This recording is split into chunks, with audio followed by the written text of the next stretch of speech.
ciidanka badda way kala xoog weyn yihiin ciidanka dhulka meesha la keenayaa looma keenayo inay dagaal galaan waxa loo keenayaa kaliya inay difaacaan ciidanka cirka ee maraya magaalada Berbera ciidanka baddana waxa loo keenayaa inay ciidanka cirka ka difaacaan waxa loo wixii baddeena imanaya 850 kilomitir weeyaan xeebteedu 850 kilomitir ba waxa la keenayaa maraakiib dagaal oo haddii badda ciidanka cirka laga soo weeraro difaaca xeebaheena oo dhan si arrintaas u suurtoodo waxa lagu rakibi doonaa reedaaradaas waxay sheegi doonaan waxa la wixii dhaqdhaqaaq badda sameynaya oo dhan way sheegayaan wixii dhulka sameynaya way sheegayaan oo buuraha oo dhan waxa lagu rakibi doonaa reedaaradaasi dhulka iyo xeebta lagu sameynaya labaduba waxay sameynayaan dhaqdhaqaaqa badda ka imanaya iyo ka bariga ka imanaya labadaba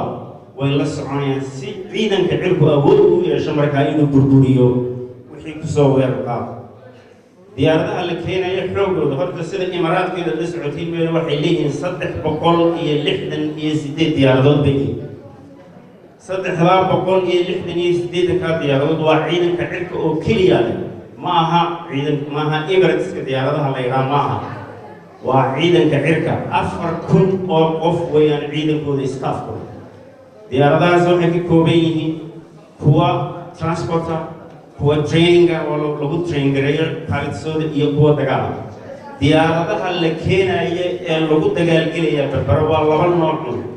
labada nooc waxa weeyaan Mirage 2000 diyaaradaha la yiraahdo Francisco sameeyo iyo diyaaradaha la yiraahdo F16 ee Mareykanku sameeyo diyaaradaha la yiraahdo Mirage-ku waxay awood u leeyihiin in 60,000 oo feet ay dhulka ka kici karaan marka dadka ayaan been loo sheegin in la xadidayo xadidan yahay base-ka laga bixinayaa Berbera diyaaradaas markay dhulka ka kacday masaafada inta leeg ay tagto ay ku soo noqonaysa airport-keedii baaxadda ay ka soo wareegaysaa kama yaraanaya 70 kilomitir oo Hargeysa dusheeda ay ka wareegi kartaa diyaaradda F16 kuna waa la mid waxaan markaa idin sheegayaa diyaarad kasta oo kacda oo dhulka ka kacda markay kacayso waxay ku kacdaa wax la yiraahdo flat iskama kacayo ninka pilot-ka diyaaradda wada wuxuu ku kacayaa oo farta laga saarayaa marka garoonka ka kacdo